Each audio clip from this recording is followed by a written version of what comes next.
మూసుకునే ఉన్నాడు, కొంపదీసి నిద్రపోతున్నాడేంటి? ధ్యానం కళ్ళు మూసుకొని ఎవరినో కాంటాక్ట్ చేస్తున్నారు. అవునా? అబ్బా. రామ్ ప్రసాద్, నీకు నిజం చెప్పాలంటే బాధగా ఉంది, కానీ చెప్పక తప్పదు. ఎందుకంటే అది నిజం కాబట్టి. Correct sir, correct. ఏంటి సార్ అది? నీకు 40 ఏళ్ళు వచ్చే వరకు కష్టాలు తప్పవు గురూజీ. అవి మామూలు కష్టాలు కావు, అష్ట కష్టాలనే చెప్పాలి. ఉదాహరణకు అవి ఎలా ఉంటాయంటే, దొరక్క నీకు ఫుడ్ దొరికితే అది నీ నోటికందే లోగా నీ కాలో నీ చెయ్యో తగిలే మట్టిపాలైపోతుంది. నీ వాకలికి తట్టుకోలేక అప్పు కోసం ఎండను పడి వెళితే అక్కడ తాళం వేసి ఉంటుంది. మరో కఠోరమైన నిజమేమిటంటే, నీ దరిద్రాన్ని చూసి భరించలేక నీ భార్య లేచి వెళ్ళిపోతుంది. ఒక్కతేనా ఎవరితోనన్నా? తప్పు. అతని దురదృష్టాన్ని చూసి ఎగతాళి చేయకు రమణ. Sorry sir. ఇదయ్యా రాంప్రసాద్, నువ్వు ఈ 40 ఏళ్ళు ఈ నరకాన్ని అనుభవించక తప్పదు. 40 ఏళ్ళ తర్వాత అలవాటైపోతుంది. ఇక నువ్వు వెళ్ళొచ్చు. ఏమో వెంకటేశ్వరరావు, కులాసైనా రమ్మన్నారట. నీకు శుభవార్త చెబుదామని పిలిపించాను. ఏంటి గురూజీ? నీకు శుక్రమహాదశ ప్రారంభం అవబోతుంది. అంటే శనిగా సెట్ అయిపోయినట్టేనా? ఆల్మోస్ట్ అయిపోయినట్టే. మీరంతా టోపీలు పెట్టుకునే ఉద్యోగాలు కూడా చేసుకుంటారు. ఇప్పటిదాకా మేమందరికీ టోపీలు పెట్టాం గానీ మాకు మేమే టోపీలు పెట్టుకుంటాం ఎప్పుడు అనుకోలేదు గురూజీ. అదే విధి. మరి ఇప్పుడు బిల్ల బంటోతు నుంచి బీట్ కానిస్టేబుల్ వరకు అందరికి నెత్తిమి టోపీలు ఉంటాయి. అందులో ఏ ఉద్యోగం? ఎస్ఐ గారు కూడా టోపీ పెట్టుకుంటారు తెలదా? ఏది మన చదివే చదువులకు ఎస్ఐ ఉద్యోగాలు ఇస్తారేంటి? గ్రహాలు శాసిస్తున్నప్పుడు చదువులతో పని లేదు. ఏబిసిడీలు చదివినా చాలు మీ జీవితాలు విచిత్రమైన మలుపులు తిరుగుతాయి. మీకు విపరీతమైన ఫాలోయింగ్ వచ్చేస్తుంది. మీరు చాలా ఫేమస్ అయిపోతారు. వింటానికి చాలా బాగుంది. ఇప్పుడు మమ్మల్ని ఏం చేయమంటారు గురూజీ? ఏమీ చెయ్యదు, వెయిట్ చేయండి. కాలం కలిసి వస్తే అదృష్టమే మిమ్మల్ని గేలం వేసి పట్టుకుంటుంది. అంతవరకు వెయిట్ చేయండి. వెయిట్ చేసి కొంచెం వెయిట్ కూడా పెరిగింది. అయినా పర్వాలేదు, వెయిట్ చేస్తాం. అందాక ఏ అప్పు సపోర్ట్ చేసుకుని తాగుతాం, బ్రతుకుతాం అన్నట్టు. అప్పు అంటే గుర్తొచ్చింది. అప్పు మీద మీ అభిప్రాయం ఏంటి గురూజీ? ఏంటరా ఇంత నుంచి మీకు ఎదుగుతున్నాను రా. ఇక్కడేం చేస్తున్నారు? మన టైం బాగుందిరా. ఎవడన్నా అప్పిస్తున్నాడా ఏంటి? కాదురా, ఉద్యోగాలు ఇస్తారమ్మన్నాడు. గురూజీ చూసారా, చౌదరిగా చెప్పింది నిజమే. మరి శుక్రమహాదేశ్ మొదలైంది. ఇంతకీ ఎవరా మహానుభావుడు? నమస్కారం. అయినరా నేను చెప్పింది? ఆహా, సాక్షాత్ ఎంప్లాయ్మెంట్ ఎక్స్చేంజ్ నడుచుకుంటూ వస్తున్నట్టు ఉంది. పదండి పట్టేద్దాం. నమస్కారం సార్. నమస్తే. వీలే సార్ మా ఫ్రెండ్స్. నమస్కారం. నమస్తే. నేను చెప్పానుగా, భగవాన్ గారు. ఆహా, పేర్లోనే దేవుడు ఉన్నాడు. లోపల కూడా పాజిటివ్ థింకింగ్ ఎక్కువ. ఇంతకీ మీరు ఇండియానా చైనీసా? India sir. మా ఫేస్ చూస్తారు అనిపించలేదు మీకు? భలే కామెడీ ఫీల్ అలా ఉన్నాడు. అవును సార్. నేను అడిగేది ఇండియన్ రెస్టారెంటా చైనీస్ రెస్టారెంటా అని. నేనేది ఓపెన్ గా డిస్కస్ చేయను కదా. పేరు చూసి స్కూల్లో డిస్కషన్ పెడతాడు అనుకుంటే వీటేంట్రా హోటల్ అంటున్నాడు. బాబు ఎట్ ఫీల్ అవుతున్నాడు. అంతా మీ ఇష్టం అంటున్నాడు సార్. ఫస్ట్ చైనీస్ రెస్టారెంట్ కి వెళ్దాం. నెక్స్ట్ అక్కడ డిసైడ్ చేద్దాం. అమ్మో. చాలా ఇబ్బంది పడుతున్నట్టున్నారు. నువ్వు చేత్తో తినే బాబు. నేను జనరల్ గా చైనీసే ప్రిఫర్ చేస్తాను. ఫ్యాట్ కంటెంట్ తక్కువ ఉంటది కదా. రేపు నుంచి మేము కూడా ఇదే ఫాలో అవుతాం. ఇంతకీ మీకు స్టీల్ ప్లాంటా, షిప్ యార్డా, ఏషియాడా, జింక, బంకా? బంకా, హెచ్పిసిఎల్. ఇవన్నీ దేనికి సార్? దేనికేంటి? ఉద్యోగం చేయడానికి. మీకు ఎందులో కావాలో చెప్పండి. నేను అమలపోతున్నారా? ఏంటయ్యా డిస్కషన్స్? మాకు నీ ఛాయిస్లు ఉంటాయి అనుకోలేదు.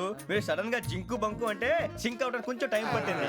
అదే అదే జేసీ గారు టోపీలు పెట్టుకుని ఉద్యోగం అన్నారుగా. వీటిలో టోపులు పెట్టుకునే జాబ్లు ఎక్కడ ఉన్నాయండి? అన్నిటిలోనే ఉంటాయి, వాటిలో కూడా ఉంటాయి. వాచ్మెన్ ఉద్యోగం కావాలా? ఇంతకీ మీరు అనే జాబ్ ఏంటి సార్? నేను చెప్పేది టోపులు పెట్టుకునే ఉద్యోగం కాదు, టైల్ కట్టుకునే ఉద్యోగం. అది టైల్ కట్టుకోవటం మాకు రాదు. వాళ్ళు కడతారులే. ఇంతకీ మీకు జిఎం కావాలనా, ఏ జిఎం కావాలనా? అట్లా పిలుస్తున్నాడు చూడు బాబు. జిఎం అడిగితే ఎలా ఉంటుందంట? ఏజీఎం అంటే వింటానికి కొంచెం పెద్దదిగా ఉంది. ఏజీఎం ఇప్పించండి సార్. అనుకున్నాను నువ్వు ఇది అడుగుతావని. జిఎం అంటే జనరల్ మేనేజర్, ఏజిఎం అంటే అసిస్టెంట్ జనరల్ మేనేజర్. తూచండి, మాకు జిఎంఏ కావాలి సార్. అది సరే కానీ భగవాన్ జీ, ఈ ఉద్యోగాలకి టోపులు పెట్టుకుని వెళ్ళొచ్చా? నీ ఇష్టం వచ్చినట్టు వెళ్ళొచ్చమ్మా. అయితే నాకు జింక్లో ఇప్పించండి. నాకు స్టీల్ ప్లేట్ నాకు బంకులో గానీ. కన్ఫ్యూజ్ చేయగానే ఆయన్ని అందరికీ ఒక చోట ఇప్పించండి సార్. కలిసి పని చేసుకుంటాం. జీతం ఎంతండి? 30,000 అంటే 40,000. వడ్డీ ఎంత? అప్పు కాదయ్యా, నీకు ఇచ్చే జీతం. అంటే తిరిగి ఒక్కలేదా? ఫ్రస్ట్రేషన్ లో ఉన్నట్టున్నాడు. అవునండి. నువ్వు ఇచ్చిన వాళ్ళు తీసుకోరు. మాకు అవసరం కూడా అదే. అంతేకాదు ప్రతి నెల గ్రాట్యుటీ, పిఎఫ్, సిఎఫ్. బియ్యం కూడా సార్? ఏ నువ్వు యాక్ట్ చేస్తావా? భగవాన్ జీ, మీరు ఇదంతా ఎందుకు చేస్తున్నారు? ఊరికే మాత్రం కాదు, నేను మంచోడని చెప్పి నా కారు పెట్రోల్ లేకుండా వెళ్తుందా? వెళ్దాం. నేను ఇచ్చుకోవాల్సినవి ఉంటాయి కదా. ఇలా చూడు, అందుకని ఉద్యోగానికి వాళ్ళ ఆకారం తీసుకుంటా. మా గెటబుల్ చూసి మీరు అపార్థం చేసుకుంటున్నారు. మాకంత పొజిషన్ లేదండి బాబు. పోనీ నలుగురు కలిసి ఉద్యోగం చేసుకోవచ్చా? మీ దరిద్రం నాకు అర్థమైంది. థ్యాంక్స్. మీ నలుగురు కలిసి ఓ ₹1,00,000 ఇవ్వండి చాలు. నేను నమ్మనరా, డబ్బుల విషయంలో అసలు నమ్మను. నాన్నగారు మీరు అలా అంటాం భావ్యం కాదు. ఏదో జేసీ గారి సిఫార్సు వల్ల శని గారు సైడ్ అయ్యి శుక్రవారం మొదలైంది. ఉద్యోగం దానంతటి అదే వెతుకుంటూ వచ్చింది. అందుకని ఇంకేం కావాలో చెప్పండి. స్టీల్ ప్లాంట్ లో జీఎం అని పెద్ద పోస్ట్ అమ్మా. జీతం 30,000, నెల నెల ప్రమోషన్లు, సిఎఫ్లు, డిఎఫ్లు, పిఎఫ్లు, బిఎఫ్లు. ఇవన్నీ నువ్వు చదివిన చదువుకే. అబ్బాబే దీనికి చదువుకి సంబంధం లేదండి. చెప్పాను కదా శుక్ర మహాదశ. అది దాని పవర్ అనుకోండి, ఎఫెక్ట్ ఈ అనుకోండి. రోజుల్లో కూడా గ్రహాలు ఏటా nonsense. అబ్బా ఏంటండి వాడన్న ప్రతిదాన్ని ఇలా కొట్టి పడేస్తారు. చిన్నప్పటి నుంచి లక్షలు పోస్ట్ చదివించారు. అమ్మా నువ్వు లేని పోనీ పెట్టుకో. లక్షలు ఎక్కడైనా ఊరుకోరా, మాట వరుస కదాలే. ఒక 25,000 ఇస్తే వాడి జీవితం సెటిల్ అయిపోతుంది అంటున్నాడుగా. అంతగా ఆలోచిస్తారేంటండి? అమ్మా నాకు ఉద్యోగం రాగానే మీ అందరినీ స్టీల్ ప్లాంట్ షిఫ్ట్ చేస్తానే. ఓకే నువ్వు చెప్పేదంతా కరెక్టేనా? నాన్నగారు మీకు అంత అనుమానం అయితే ఇవ్వకండి. సర్లే, ఇప్పటికిప్పుడు అంత డబ్బు అంటే కష్టం కానీ నా కెనటిక్ హోండా అమ్మాలి. నాకు తెలుసు మీరు ఆ నిర్ణయం తీసుకుంటారని, అందుకే పార్టీని పట్టుకొచ్చాను. బయట వెయిటింగ్.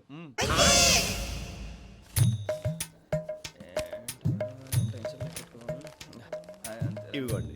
భగవాన్ జీ మీతో నాకు కుదరదండి. మీరు తేడా మనుషుల్లా ఉన్నారు. చూడటానికి అలా కనపడతాం కానీ తేడా మనుషులు కాదండి. ఇది ఎంతో లెక్క పెట్టండి. 5,000 తగ్గిందండి. ఆ విషయం నాకు ముందు చెప్పాలి కదా. ఇది తేడాతనం కదా. సర్దుబాటు కాక జరిగిన పొరపాటు. మా దరిద్రం మీకు తెలియంది కాదు.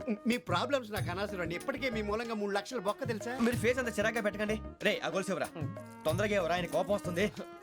ఇదిగో తీసుకోండి. తీసుకోండి ప్లీజ్. భగవాన్ గారు తీసుకోండి సార్ ప్లీజ్. భగవాన్ గారు మీ కోపం తగ్గిందా? కోపం కాదు వెంకటేశ్వర గారు, ఎందుకో మోసాన్ని భరించలేను. అది నా బలహీనత. ఇవన్నీ వదిలేయండి. ఇంకోసారి పొరపాటు జరగదు. మేము ఎప్పుడు జాయిన్ అవ్వాలో చెప్పండి. కొత్త బట్టలు కొనుక్కోవాలి. మీరు ఆ పనిలో ఉండండి. పొద్దున్నే గుడికి వెళ్ళి 9:30 కల్లా మొన్న వచ్చారే ఆ ఆఫీస్కి వచ్చేయండి. మీ అపాయింట్మెంట్ ఆర్డర్స్ రెడీగా ఉంటాయి. 8:30కి వచ్చేస్తాం. మీరు వచ్చిన వాళ్ళ తలుపులు తీరు. మీ కంగారు నేను అర్థం చేసుకోగలను. ఇంతకాలం పని లేక స్తంభించిపోయిన మీ జీవితాలు ఇక నుంచి వేగం పుంజుకుంటాయి. ఆయన ఉన్నారా? ఎవరు? భగవాన్ గారు. మీరెవరు? ఆయన క్లోజ్ ఫ్రెండ్స్. సరే లోపల రండి. పదా సార్ వీళ్ళు భగవాన్ క్లోజ్ ఫ్రెండ్స్ అంటారు. సరే నువ్వు వెళ్ళి నేను మాట్లాడతా. సార్ మీరంతా భగవాన్ స్నేహితులా? అవును, అలాంటి స్నేహితులు ఉన్నందుకు గర్వపడుతున్నాం. సరే ఏంటి సంగతి? ఏముంది, మా అపాయింట్మెంట్ ఆర్డర్ చేస్తే పట్టుకులు చేరిపోతాం. ఈ రోజు గురు పౌర్ణమి, మంచి రోజు. అపాయింట్మెంట్ ఆర్డర్ ఏంటి? మీకు అందాల్సిన నీకు అందనట్లేదు. ఏంటది? ఏంటంటావేంటి? ఒక్కోడు 25,000 ఇచ్చాం. భగవాన్ గారి హెల్పింగ్ నేచర్ కాబట్టి తక్కువ రేటుకి ఒప్పుకున్నాడు. ఇంతకీ ఇది ఏ ఆఫీసో మీకు తెలుసా? తెలుసుకోవాల్సిన అవసరం మాకు లేదు. కానీ చెప్పాల్సిన అవసరం మాకుంది. యాంటీ కరప్షన్ బ్యూరో అంటే అవినీతి నిరోధక శాఖ. లంచం తీసుకోవటమే కాదు, ఇవ్వటం కూడా నేరం. మీ భగవాన్ గారు ఒక 420. మా బాబుకి ఎన్ని తిట్లు వచ్చిన విషయం నిన్నే తెలిసింది నాకు. ఇంతవరకు మా బాబు నా ఒట్టుమే చేయలేదని మీ అందరితో గర్వంగా చెప్పుకునేవాడిని. First time manhandling record 5,000 తక్కువే నా గోల్ చెలుగు లాగేస్తున్నాడు. అరే అరే కోపడకండి రా, వాడు ఇక్కడే దొరుకుతాడని మా ఫ్రెండ్ చెప్పాడు. తొక్క దొరుకుతాడు. మీకు జింక్ లో కావాలనా, బంక్ లో కావాలనా, స్టీల్ ప్లాంట్ లో కావాలనా, షిప్ యార్డ్ లో కావాలనా? అంటే ఎక్కడ పడితే అక్కడ ఇప్పిస్తారా సార్? ఎక్కడ పడితే అక్కడ ఎలా కావాలంటే అలా చేసుకుందాం. ఇబ్బంది ఏమీ లేదు. ఆపరేషన్ లో కావాలనా? అవి గేమ్స్ కదా సార్. ఆ స్పోర్ట్స్ కోటా లేవయ్యా. ఏమైంది సార్? ఉద్యోగాలు ఇప్పించమని ఎంట పడుతున్నారు. నువ్వు టచ్ లో ఫోన్ చేయ.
2.5. అవును సార్.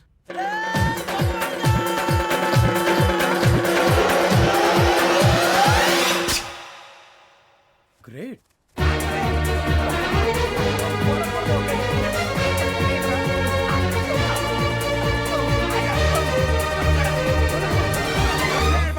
మీ నలుగురు సెలెక్ట్ అయ్యారు. దేనికి? ఎస్ఐ సెలక్షన్స్ లో మీరు ఫిజికల్ టెస్ట్ అన్ని పాస్ అయ్యారు.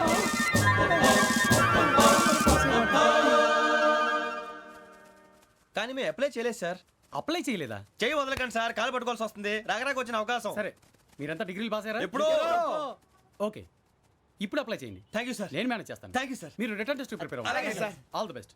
రేయ్, ఈ పరీక్షల్లో సమాధానాలని ఏబిసిడ్యూల్లోనే ఉంటాయి. ప్రతి ప్రశ్నకి 4 ఏదో ఒకటి కరెక్ట్ ఆన్సర్. ఏది కరెక్టో మనకు తెలియదు కదరా. నీకు ఏబిసిడ్యూల్ తెలుసు కదా? తెలుసు. అయితే కళ్ళు మూసుకుని 4 ఏదో ఒకటి రాసుకుంటూ పోతాం. మన అదృష్టం బాగుండి అవి కరెక్ట్ అయితే పాస్ అయిపోతాం. ఎస్ఎల్ కూడా అయిపోతాం.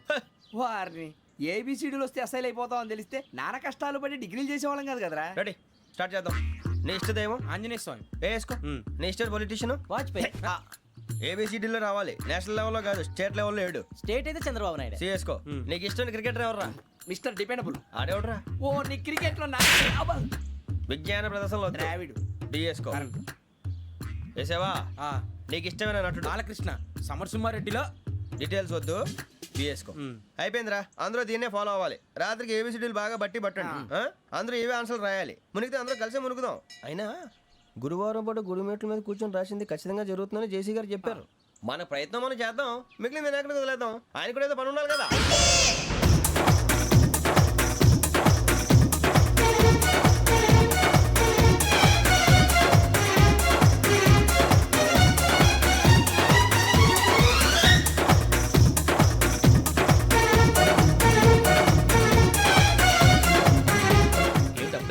మేము దేవుడిని నమ్ముకున్నాం, అందుకే ఫాస్ట్. వాళ్ళని నమ్ముకున్నారు, అందుకే లేట్. అర్థం కాల. మా కాన్సెప్ట్ నీకు అర్థమైతే గుండాకి సత్తావు. వస్తా.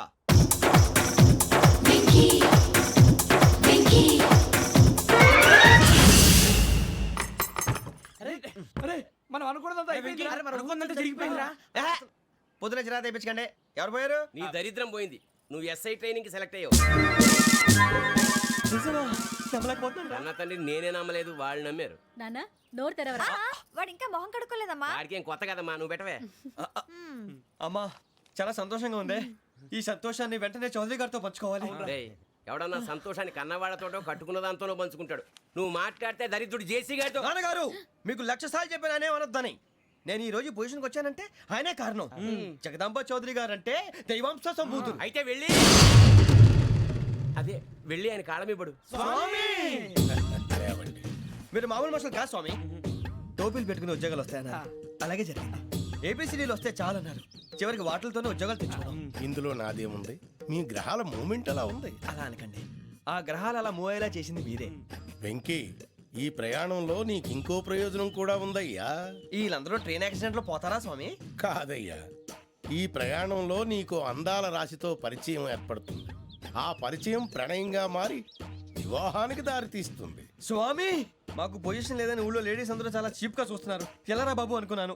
చల్లటి వార్త చెప్పారు. మరి మాకు నీకింకా కొంతకాలం బ్రహ్మచర్యం తప్పదు. వీళ్ళకి ఇప్పుడు అప్పుడే తొందరగా ఉందిలేండి. మేము బయలుదేరుతాం స్వామి. మిక్సెల్ టచ్ లో ఉంటాం. శుభం.